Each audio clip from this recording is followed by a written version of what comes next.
Hello everyone. Friends, English speaking आजकल एक hot cake बन चुका है। आप चाहे करियर के किसी भी स्ट्रीम में हो, इंग्लिश स्पीकिंग स्किल्स आपकी रिक्वायरमेंट हैं। तो आज हम इस क्लास के अंदर डिस्कस करेंगे पब्लिक स्पीकिंग। जैसे आप स्टेज पर स्पीच देते हैं, ग्रुप डिस्कशन में पार्टिसिपेट करते हैं, इस तरह की एक्टिविटीज़ में जहाँ पे आपको ऑडियंस को फेस करना होता है, तो इस कॉन्सेप्ट को हम बोलते हैं पब्लिक स्पीकिंग। तो वो कौन से पैरामीटर्स हैं जो आपकी पावर स्पीकिंग के लिए ज़रूरी हैं, वो कौन सी टिप्स हैं जो आपको सक्सेसफुल स्पीकर बना सकती हैं इंग्लिश कम्युनिकेशन के लिए, जो मस्ट हैं, जिन पर आपको फोकस करना ही होगा, वो ऐसे कौन से पैरामीटर्स हैं, वो हम यहाँ इस वीडियो के अंदर डिस्कस करेंगे। लेकिन मोस्ट इम्पॉर्टेंट पॉइंट ये है, practice makes a man perfect. अगर आप इन टिप्स को फॉलो करेंगे तो आपकी इंग्लिश कम्युनिकेशन स्किल्स में एक ज़बरदस्त बाउंस मिलेगा, ये मैं आपसे प्रॉमिस करता हूँ।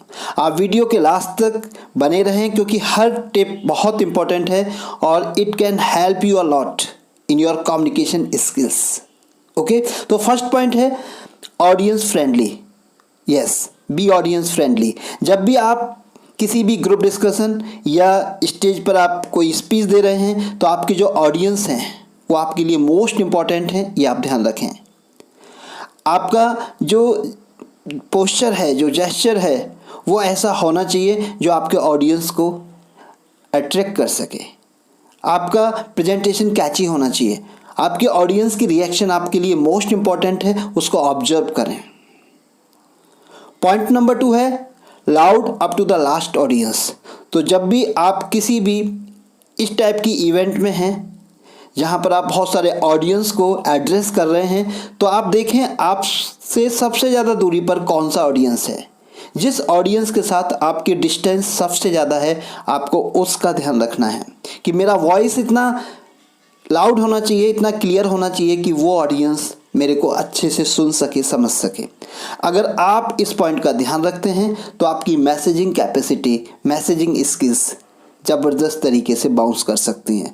अक्सर लोगों का जो वॉल्यूम में डिप होता है कि वो सफिशिएंट वॉल्यूम के साथ अपना मैसेज कन्वे नहीं कर रहे होते हैं, तो मैसेज भले ही कितना इम्पोर्टेंट हो, लेकिन जब वो कन्वे नहीं होता है सही से, तो उसका इम्पैक्ट भी डिप कर जाता है। ओके, तो आप अपनी लास्ट ऑडियंस को फोकस में रखें। Point number 3, clear pronunciation.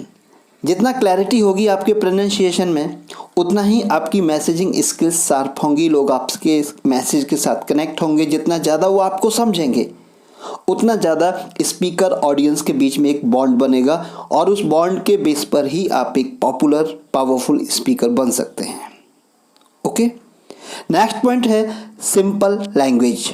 आपकी जो लैंग्वेज है उसके अंदर अनवांटेड कॉम्प्लेक्सिटी ना हो। सिंप्लिसिटी में मैजिक है। आप सिंपल लैंग्वेज के साथ एक पावरफुल मैसेज दे सकते हैं।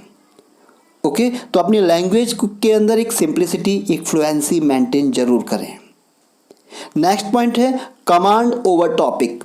आप जिस टॉपिक पर भी अपनी डिबेट में बोलने जा रहे हैं या जिस टॉपिक पर भी आपको अपना प्रेजेंटेशन देना है, अपनी स्पीच देनी है, उस पर आपका अच्छा खासा कमांड होना चाहिए। क्योंकि अगर आपका कमांड नहीं है तो आप कॉन्फिडेंस के साथ उसको प्ले नहीं कर पाएंगे। This is most important.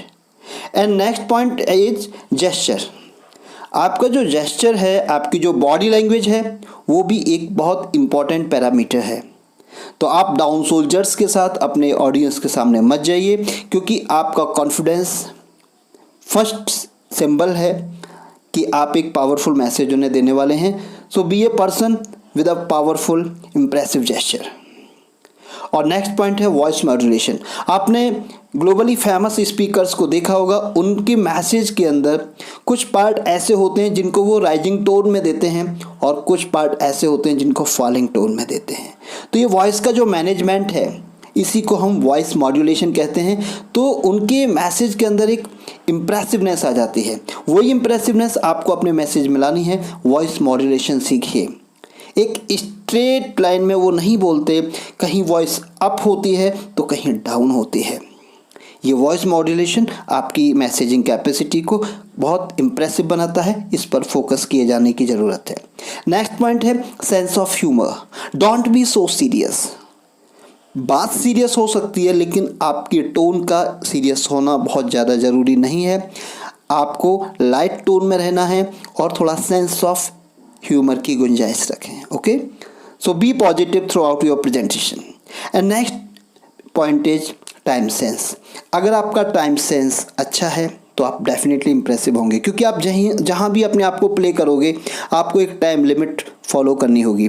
तो आपका टाइम सेंस अच्छा होना चाहिए, आपको पता होना चाहिए कि आपको अलॉटेड टाइम कितना है, आपको उसी को यूज करना है, आपको टाइम लिमिट्स को जंप नहीं करना है। Okay, next point is observe audience reaction. आप जिन ऑडियंस को एड्रेस कर रहे हैं उनकी रिएक्शन को ऑब्जर्व करें कि वो आपको अप्रिशिएट कर रहे हैं, वो आपको अटेंटिवली सुन रहे हैं। ये सारी चीज़ें आपको ये पता करने में मदद करती हैं कि जो मैसेज आप कन्वे कर रहे हैं वो किस हद तक आपके ऑडियंस के साथ कनेक्ट हो रहा है। Okay, so be a great audience reaction reader. Thank you very much. I will be back with a new topic. Follow all these tips.